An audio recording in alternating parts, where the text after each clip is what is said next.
o Ministério Público de Sergipe apresentou um relatório com o resultado das pesquisas referentes à contaminação de água e de pescados causada pelo derramamento de óleo no litoral nordestino no fim do ano passado.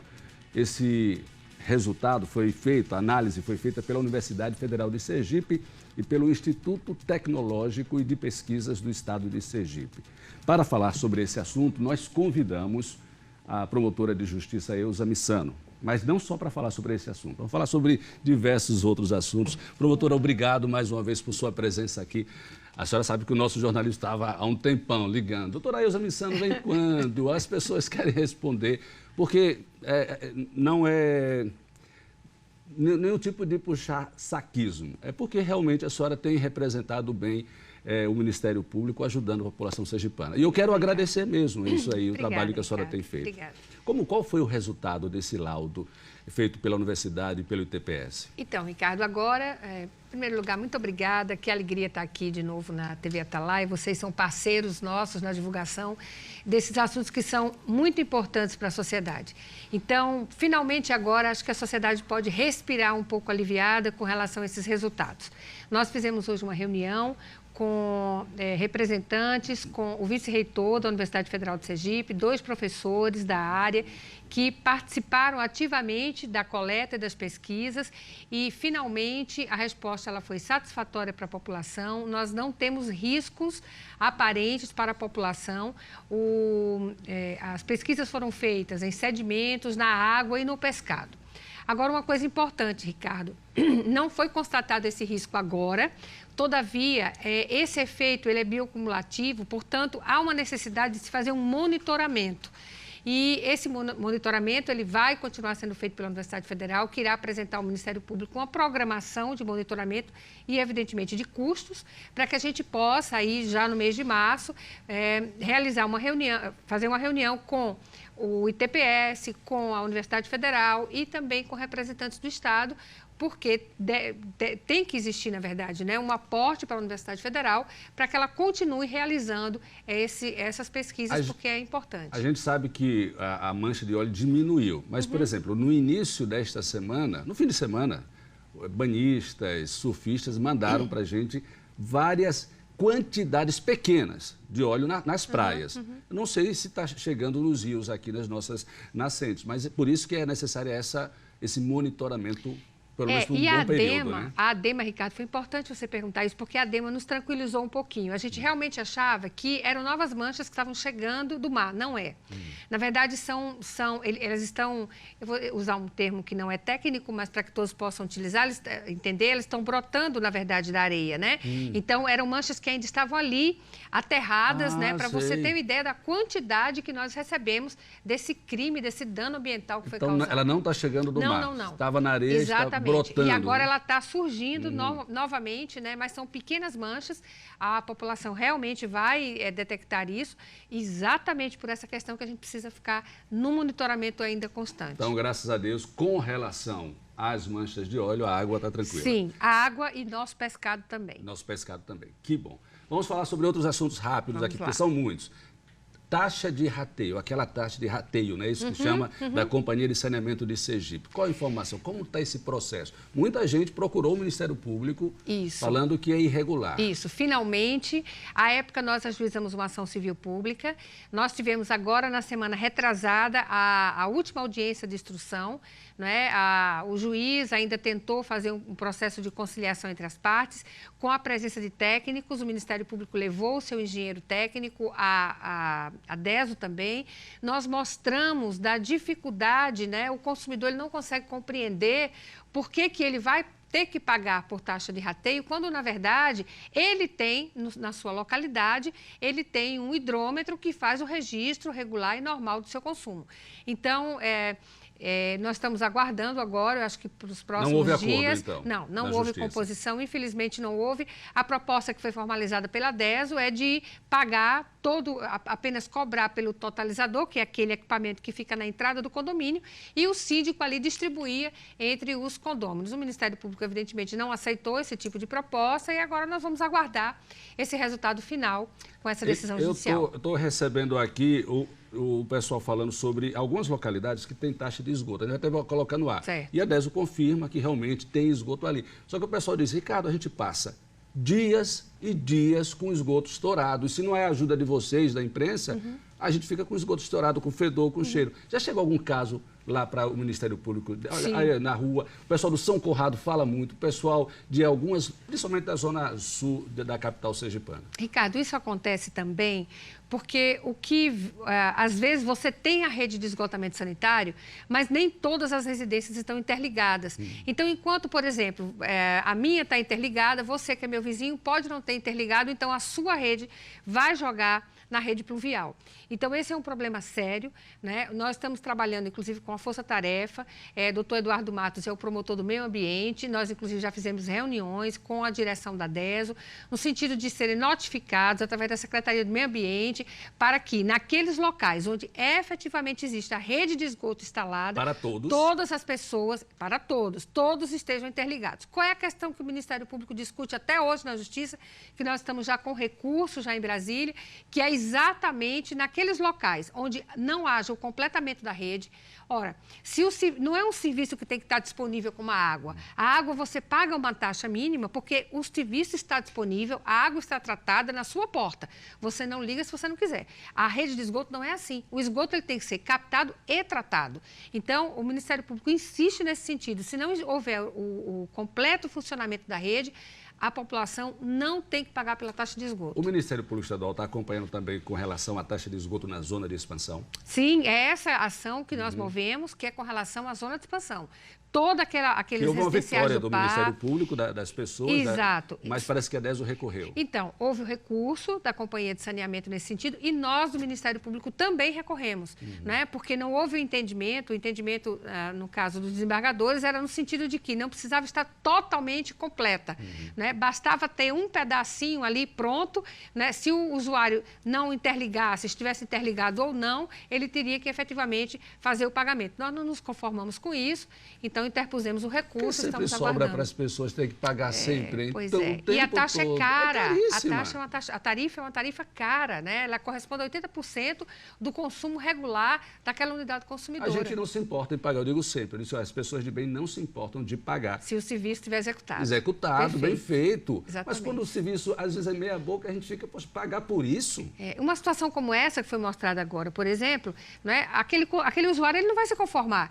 Então, o que vai estimular ele a fazer a interligação na sua rede? Se ele está interligado, ele está pagando corretamente, mas o vizinho ainda não interligou. Então, isso também compete à Companhia de Saneamento fazer essas notificações para que essas pessoas interliguem, para não haver esse problema que a gente acabou agora de observar. Uma outra situação que eu quero a ajuda da senhora. Do mês de janeiro para cá, até início agora do mês de fevereiro, a gente recebeu muito vídeo, muita mensagem de pessoas dizendo, olha, a qualidade da água aqui em minha casa está absurda. Escura, lama, isso não só aqui na capital, vários da capital, isso daí foi em Tobias Barreiro, o rapaz foi limpar a caixa d'água dele. Olha como ficou a caixa d'água, cheia de lama, cheia de lama. Um outro telespectador aqui de Aracaju, do bairro Santo Antônio, nos últimos 2 meses colocou um filtro na porta de casa. Daqui a pouco eu vou mostrar a imagem. Quando ele foi tirar, ele disse, Ricardo, absurdo, cheio de lama também. Aí a gente procurou a Companhia de Saneamento. Ele disse, não, porque a gente está fazendo algumas manobras. Mas as pessoas que não têm filtro. E essa água, as pessoas podem consumir. Eles disseram, não, a gente diz para ninguém consumir. Mas se não consome, passou no contador. Quem vai pagar? A gente tem uma preocupação muito grande, Ricardo, com relação a isso, né? Essa situação que a gente está vendo aqui agora. Nós fizemos, recentemente, nós fizemos tratativas com a DESO e com a Vigilância Sanitária e todas as ETAs foram fiscalizadas. Inclusive, nós pedimos que a Vigilância Sanitária fizesse determinados pontos, depois não só de captação, mas também já nos pontos de distribuição. E não houve alteração nesse sentido. Todavia, existe uma ação movida pelo Ministério Público já julgada, né, que determina, inclusive, a informação por conta da Companhia de Saneamento desses problemas, né, da potabilidade da água. E a gente, inclusive, solicita aqui, aproveita a audiência do balanço, né, para que as pessoas que tiverem com esse problema, que possam ir ao Ministério Público, se não puderem, entrem na página do Ministério Público, tem lá um linkzinho da ouvidoria, Ricardo, elas podem fazer a denúncia, vai ter que se identificar, porque a gente precisa saber da rua, né? Ele não precisa identificar a casa dele, mas ele pode dizer a rua, o trecho. Mas é consumidor, acho onde que vale está a pena existindo se esse problema. Assim, eu acho que Eu acho também, porque isso é direito dele, né? Claro. É um serviço público, a DESM é uma concessionária. E quando for fazer esse exame, peça para na casa. Muitas dessas pessoas guardaram a água. Essa água assim. A DESO disse, não, a água é normal, mas ninguém vai beber uma água dessa ou cozinhar ou fazer qualquer coisa, né? Não, ele tem que realmente fazer isso. Não se preocupe, porque a vigilância sanitária, ele fará a captação no local, fará todo o exame necessário laboratorial. Tá certo. Doutora Elza, ainda tem vários outros assuntos. Por exemplo, os radares.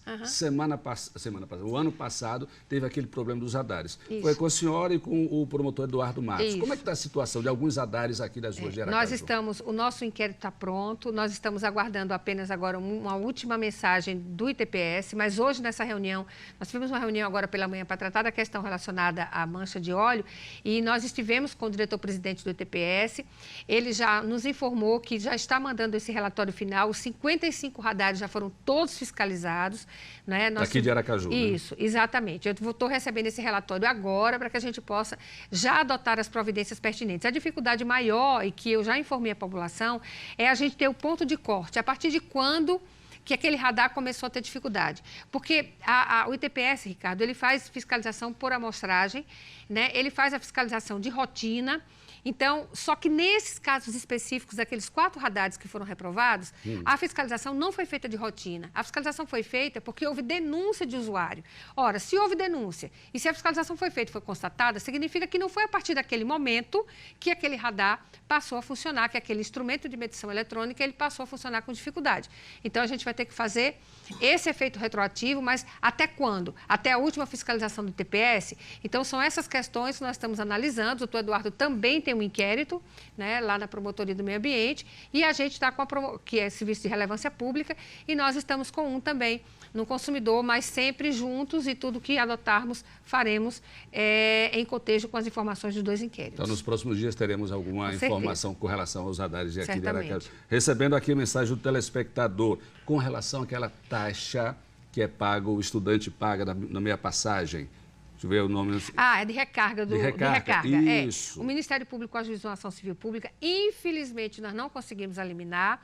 Nós entendemos qual é o problema da população. Sabemos que os estudantes, principalmente, estão sofrendo. Porque o que aconteceu?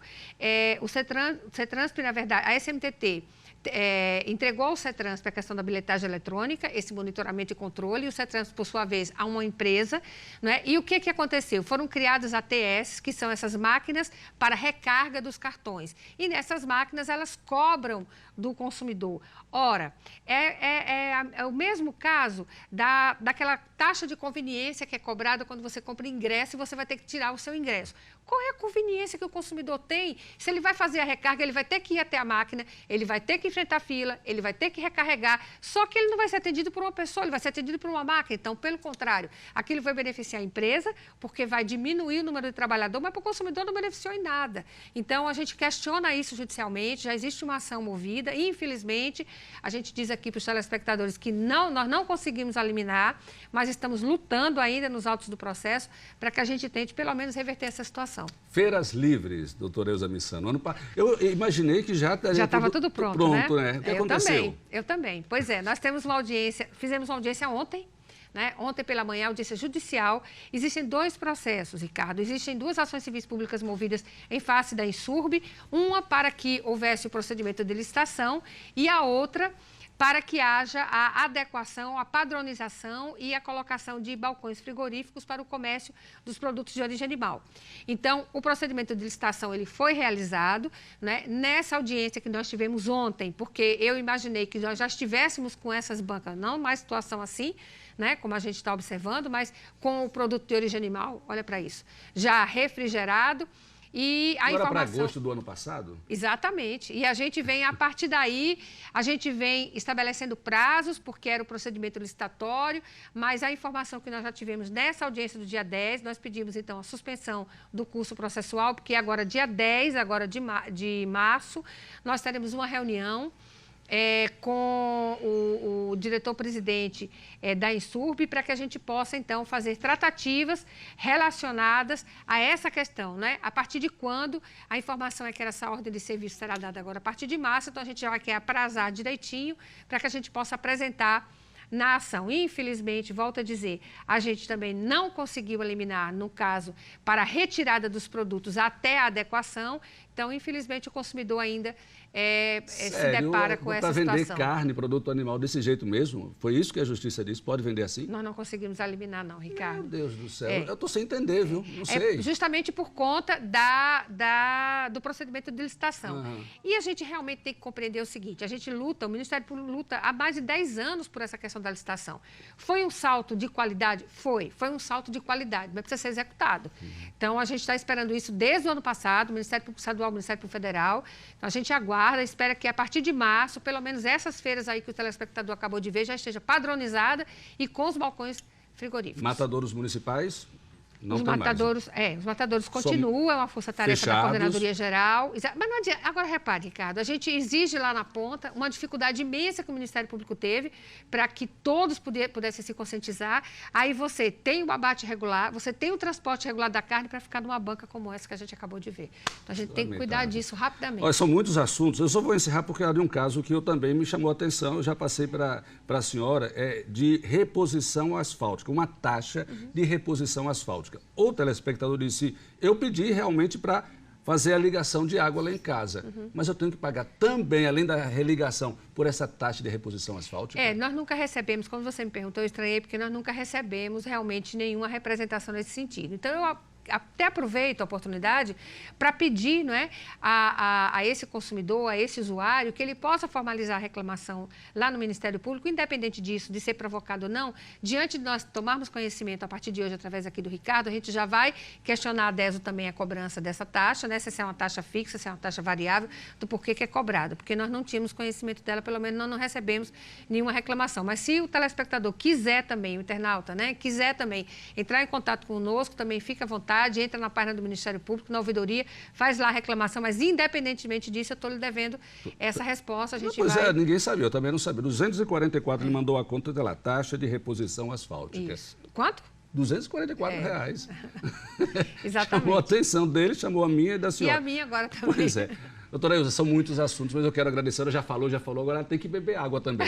Obrigado, Muito obrigada, Ricardo. É sempre um prazer estar aqui com vocês. Todo meu. Obrigada. Viu? Portas abertas para ajudar a sociedade sergipana. Muito obrigada. Obrigada. Boa tarde.